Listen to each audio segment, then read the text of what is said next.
name is Oshun. On this channel, we uncover the creepiest, most unusual haunted TikToks the internet has to offer for entertainment purposes. Y'all are my soul tribe. Tribe is with a Y because the Y is for you, and that's because I love you so freaking much. I appreciate your time, baby. I do not take it for granted whatsoever. And like, comment, subscribe to the Soul Tribe for your weekly dose of supernatural every Sunday and Thursdays. My bad. Now, let's get to this video.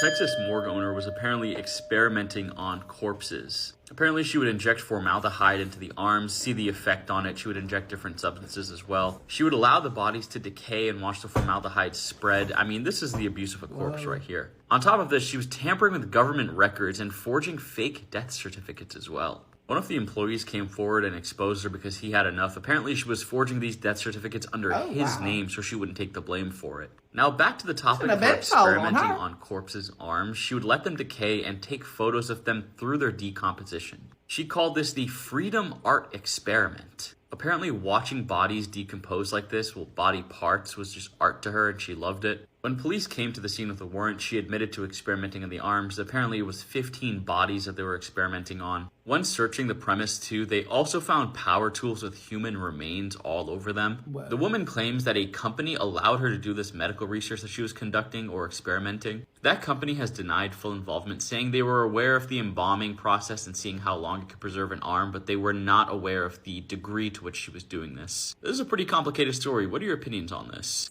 I died. My spirit left my body, and I looked up and I thought, oh, I'm going up to heaven. And then I looked down, and here I was headed first for hell. I saw the flames burning underneath me. Then I began to smell the stench and saw the smoke. Oh, it was just horrible. And of course, it scared me half to death. You were all to go there, and I don't want anyone else to either. Well, anyway, I hesitated. What do I do? And I thought, I'll call on Jesus. I knew him as a child. I could know him now. So I called Jesus. Jesus, Jesus, please God. And I guided there. He came to bed there. And came to me and he was his name. And he looked at the windows. And the lady said, beautiful, beautiful. So beautiful, and he had a beard, and that beard was parted in the middle, and so it hung down two parts, and his hair was long and curly, and those beautiful eyes I'll never forget. They go away. And he loved me, and he was someone I wanted to worship all my life because he was so magnificent.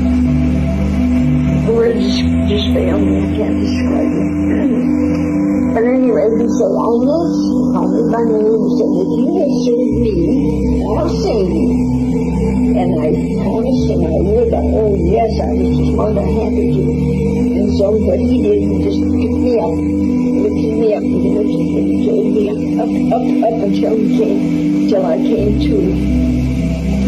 And then, at that time, I knew I came from being dead.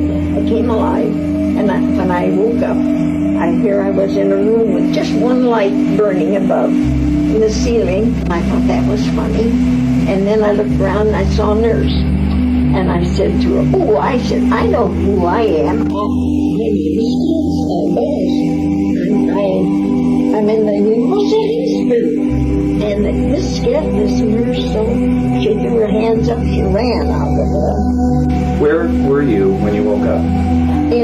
I was in the morgue with all the dead bodies. How you feel about that story? That was an interesting story. So if you've ever worked in a morgue before, you'll know that everyone's favorite question to ask you is if you've ever had anything paranormal happen.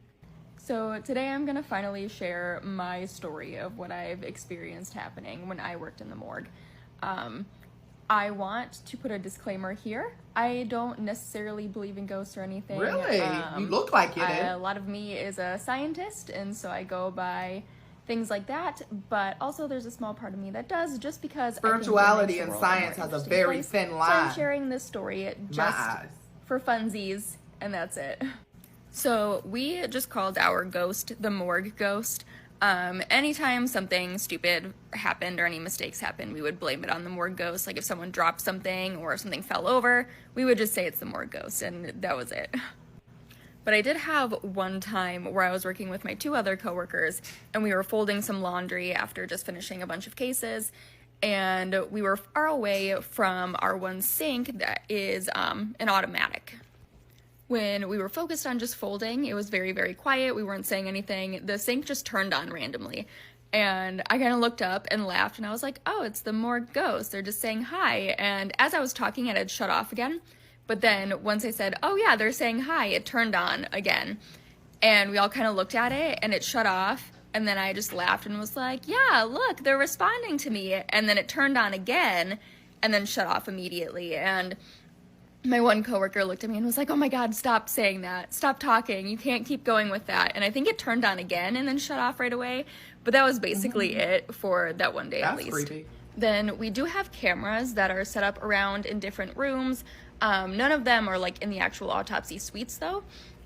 So there's one camera that points in the evidence room, and while everyone is gone except for one of the death investigators, he was looking at the cameras, and he said he could have sworn that he saw someone was standing in there. And so it scared him so bad that he got up and ran to go and check in the evidence room because he thought someone was genuinely in there.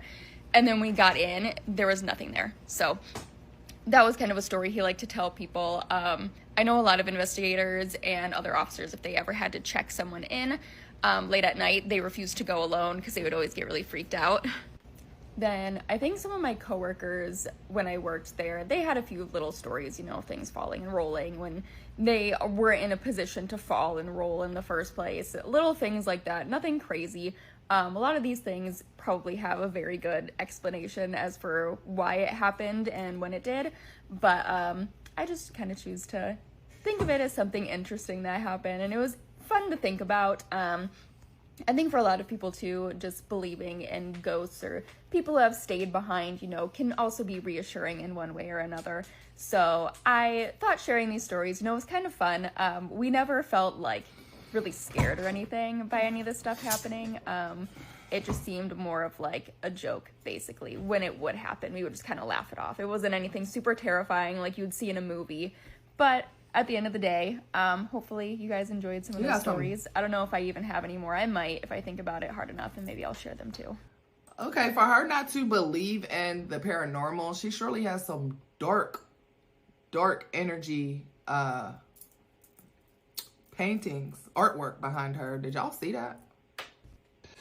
I used to work in a morgue for 10 years, and the weirdest, scariest thing I ever saw was this one cadaver, as we call them, a body basically. It was my job to clean them up and make their faces clean the blood off, make them look presentable for their families to identify them, you know, if there's been a major trauma. And this one cadaver, I noticed her eye was twitching, so I lifted the lid. I apologize. There's a fucking maggot in there. We just had this video. A live maggot, and so obviously you can't have that. So I got the tweezers. I tried to get in there. Still a good story. But the maggot was trying to embed itself further in. Her eye was doing that. And the maggot was trying to embed itself under the eye. So I had to go and get it. And I was literally an inch away from this lady's face, like that, just trying to get this fucking maggot. All of a sudden, her mouth slowly opened like this. As wide as it can go, like that. Like that.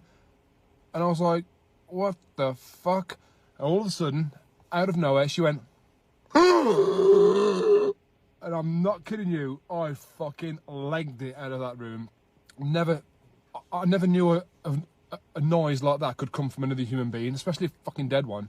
Legged it out, got my superior, came back, and she was normal again. The maggot was still there. We had to get the maggot out, but that's quite normal actually. But her mouth was closed and she was just lying there.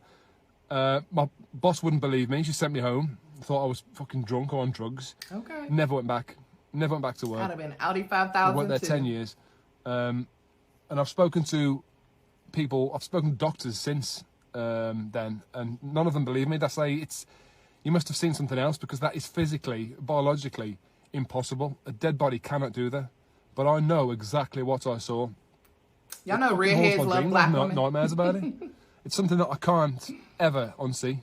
Today we're returning to the morgue for more terrifying experiences from people who spend all day working with the dead. Let's take a look. In 2014, a 78-year-old man named Walter Williams was pronounced dead. He wasn't breathing and had no pulse to speak of. Morticians were horrified when, after pulling him out of the fridge and preparing to embalm him, he began kicking his feet. Walter was alive. But this next guy was dead, like seriously dead, dead. He drowned and had been fished out of the water. Still, later that night, as his body was contained in one of the cabinets, a mortician said she heard little tapping noises coming from the cabinet. Freaked out, she went to inspect. What had happened is that while the man was in the water, a crab had somehow made the dead man's body its home. It just wanted its freedom. Did she eat it? And finally, one of the strangest cases of foreign objects inside a dead body. A woman brought in for an autopsy had a small pistol hidden inside her vagina, which somehow went off, shooting her several times from within. What the Before I start this story, I just want to give a big trigger warning. This does talk about children dying, so if that's something you're sensitive of, please do not listen to this story. Okay, I'm about to begin. A body of a little girl told us who killed her at the morgue. So this story is being told to us by a forensic doctor. So he starts off the story letting us know that he received a phone call asking him to go to the morgue because there were 6 bodies of little girls whose lives were ended at foster care. They told him that it was urgent that he check the girls because the officers wanted to find the person who did this to them. He said that it was around midnight, but he got there as fast as he could, and his helper was there too, and so was the police officer. The police officer actually waited outside so that they can check the little girls. So they were about to start checking the girls, just at first the basic stuff, and they noticed that every single girl was ended the same way, with a pew-pew to the head. At first he noticed that each girl had died a different day because of what they looked like. He said that each body was in a different stage of decomposition. He said that he started with the girl that had signs of being the first one to have ended. He said he started by making an incision on her chest, and out of nowhere, she grabbed his hand and opened her eyes. He said that at first he didn't get scared because it's very common for the human body to move, maybe even sound like they're breathing when they're dying. However, in the stage of decomposition that she was in, it is not common. He even said that her body had already changed colors. He said what he experienced that night was like far beyond the scientific explanation that he can ever give anybody. He said that the girl grabbed his hand, opened her eyes, and gave him the name of her killer. He said that when this happened, even his helper screamed out, "She's alive! She's alive!" And he was like, "No, she's not. She is not alive." I mean, look at her body. It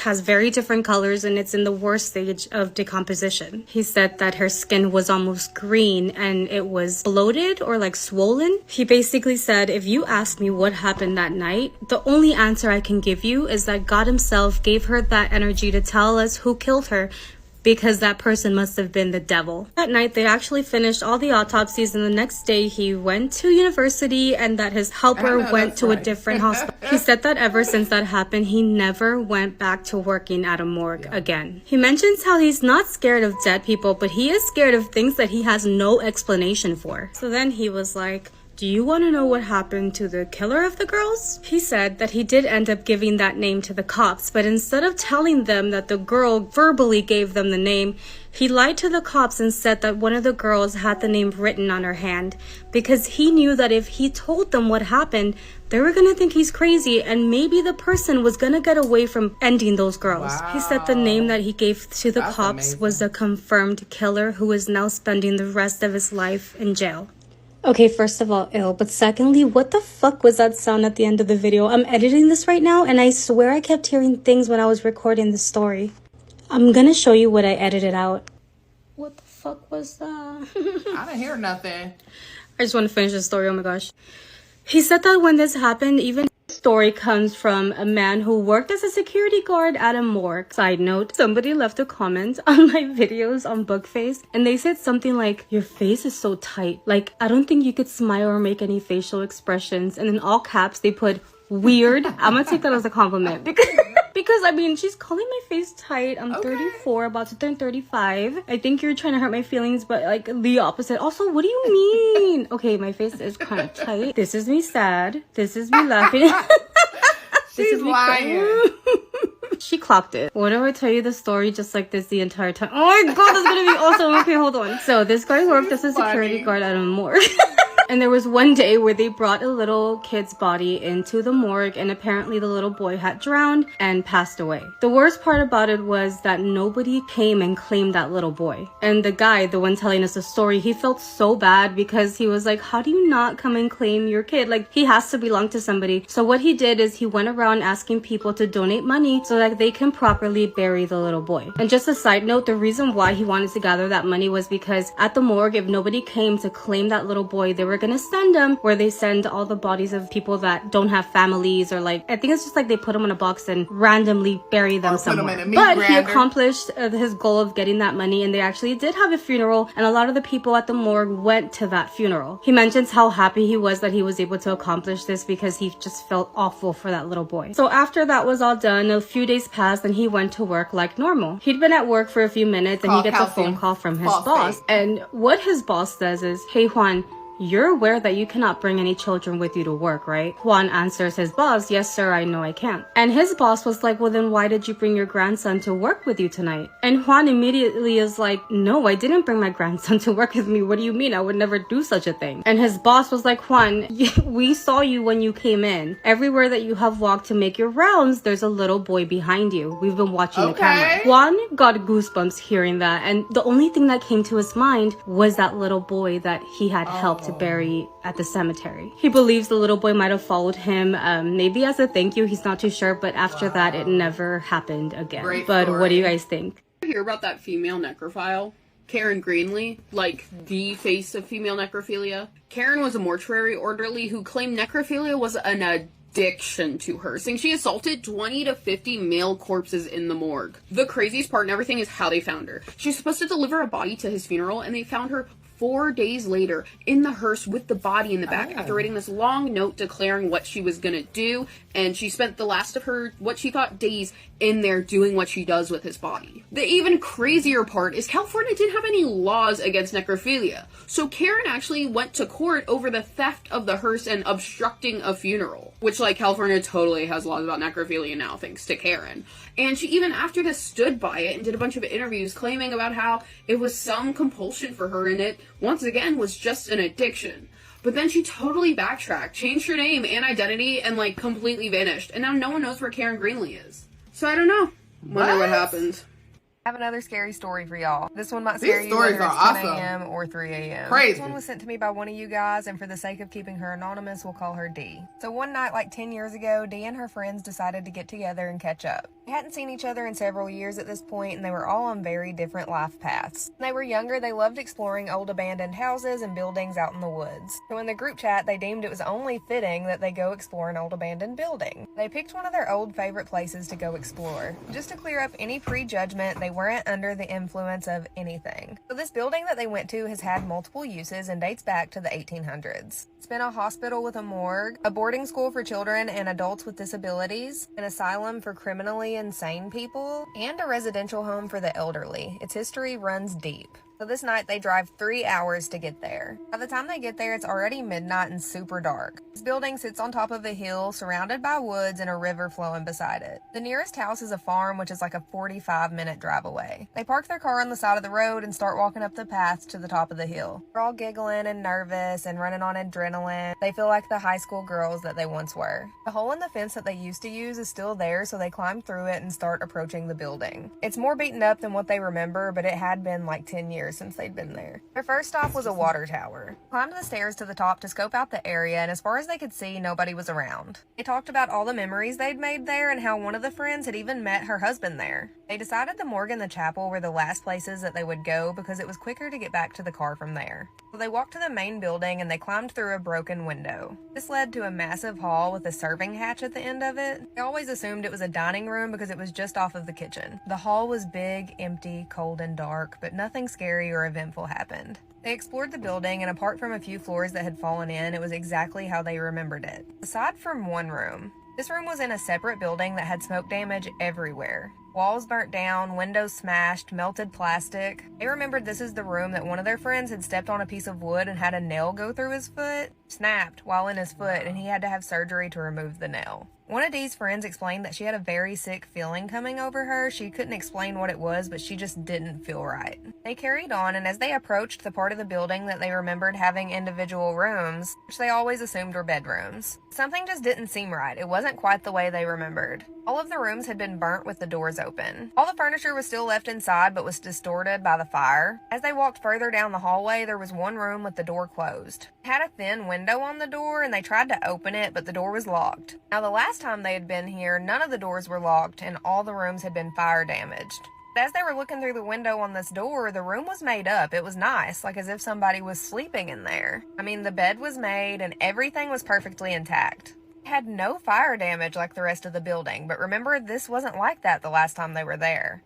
Bit of a mental image, this room was 4 floors up. The only access to it was via stairs. Walk on the outside of the door was melted, and the door was heavily damaged by the fire. The room was stood still in time. This place was miles away from anywhere. She didn't think that this is a place that a homeless person would go. They walked around some more. Nothing else eventful happened aside from just being confused about that weird room. That was until they approached the morgue, which was a building smaller than the rest. It only had 1 floor and 1 big stained glass window. As you walk in, there's a little hallway with 2 heavy wooden arched doors that were left slightly open, just enough to squeeze through. When they walked in, the air felt thick. There was a refrigerator with some of the trolleys pulled out, which is like where they kept the bodies. Out of all the buildings in this place, this was the only one that looked like it was cleaned regularly. Unlike the other rooms, this one wasn't smashed up. There wasn't trash lining the floors, and there was only a little bit of graffiti. They looked around, stayed for about 15 minutes, and then they turned to leave. As they did that, they heard what sounded like one of the trolleys moving, and they all froze. None of them knew what to do. In that second, the entire world stood silent. He said none of them were even breathing or moving. She remembers reaching for her friend's hand and looking at her, and she just had the most petrified look on her face. They knew the only way out was the 2 heavy wooden doors, and that only one person could go through at a time. They left as fast as they could through the doors,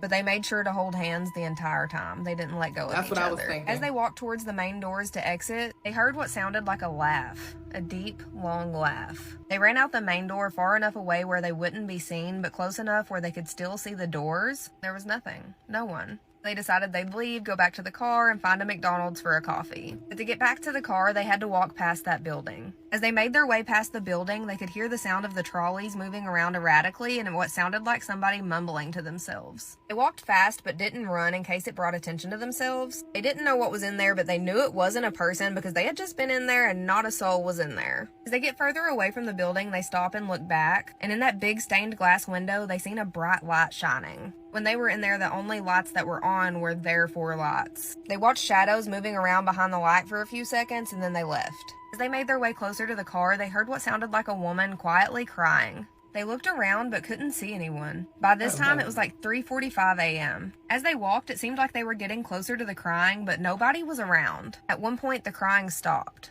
The silence was deafening. No wind, no bugs, no animals, no birds crying, nothing. They got to the gap in the fence knowing that they'd have about a 25-minute walk through the woods till they made it to their car. While they'd done this walk many times before, they had never felt like this. They had explored this place so many times and had never experienced anything, day or night. As they walked through the woods, the world came back to life. The wind, the animals, the insects, and the crying. Only now, the crying sounded like it was moving, and fast, with the sound of rustling. This was a cold winter, so the ground was frozen. The movement sounded like it had slowed to a walking pace, almost parallel. They started walking faster, and the sound of the crying and walking got faster too. They made sure that their phones were 100% charged before they got out of the car. The 0 cell service. They knew they weren't too far from the car whenever all of a sudden all 4 of their phones died, which means all of their lights went out, even though they knew that they had all charged their phones. They continued walking back to the car, but it felt like it took forever. At some point, the crying and rustling stopped.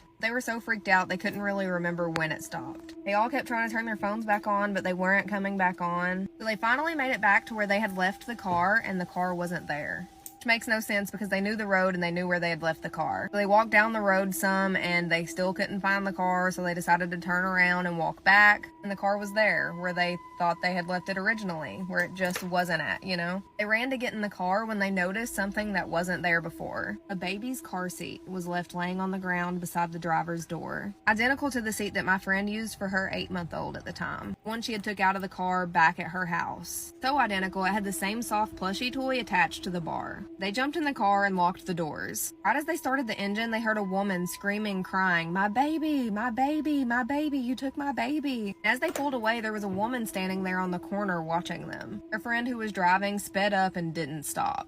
They made it on the highway and stopped at the next gas station. They all just needed a breather, so they went in and got a coffee. At this point, it was 6:10 a.m. That 25-minute walk through the woods really took a lot longer than 25 minutes. We were all still just trying to process what just happened when a group of people walked in handing out flyers for a missing woman and baby. The woman they had saw had a striking resemblance to the woman in this picture, but they couldn't be sure. The sun was coming up and they were all really confused, not to mention terrified and traumatized. 7 weeks later, it was still on all of their minds. They started searching social media to see if they could find any posts about this missing woman and baby. One post sent Dee down a rabbit hole. There was a lady that looked like her friend that had an 8-month-old little boy. The woman who was missing had lost her mom 3 days before giving birth and was suffering from postpartum psychosis. Her body and her baby were found 2 days after their visit at the same woods around the same building. She had taken her own life, but her baby was found living and he was fine. He was safe. He was found just past where they had seen the lady standing in the road. They've carried guilt and shame all of these years for not helping in the situation. All they know is whatever happened in the morgue is something that they still can't explain. Was it the same woman following them? Was she the person they seen on the road? Where did their car go when it went missing? How did the baby car seat just magically appear? There's a lot of questions they think that they may never have the answers to. If you listened all the way to the end of this video, drop a comment. If you have a story of your own you'd like to share, you can send it to me here or to my email at alleyshadesworld@gmail.com. Yeah. Let me know what you think about this one. I've loved reading all y'all's stories. So many more to share, so stay tuned.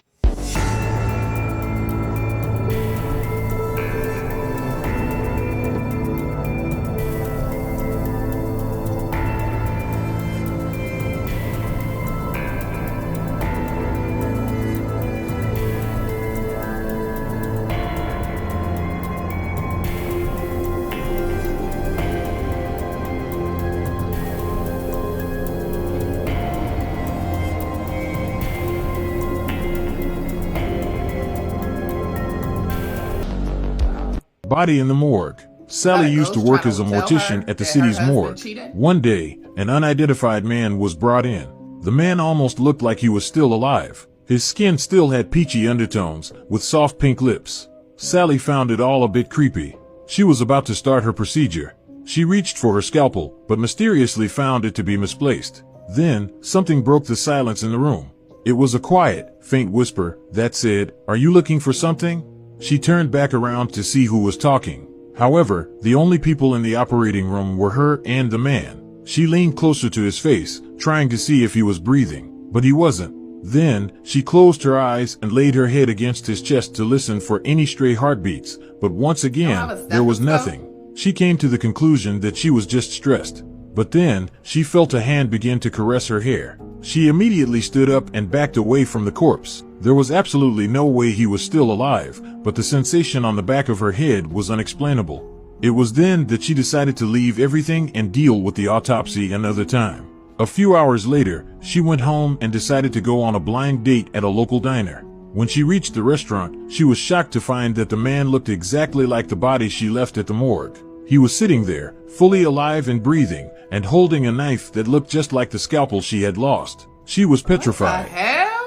Girl died and woke up in the mortuary only to find the mortician cleaning blood from her body. Mommy Essie had been involved in an accident where she was declared dead and deposited in the mortuary. When she woke up, she had a very unusual discussion with the mortician, who told her that she was dead and that the only reason she was awake and talking was because she was possessed by a demon. She tried to fight her way out, but the man injected her with formaldehyde, instantly sending her back to coma. Subsequently, he kept injecting her to keep her appearing dead till she was due for burial. But her luck shined when she woke up on the 10th day and he wasn't there. She staggered her way out of there and found her way back home. Mommy Essie is currently an actress with a verified account on Instagram.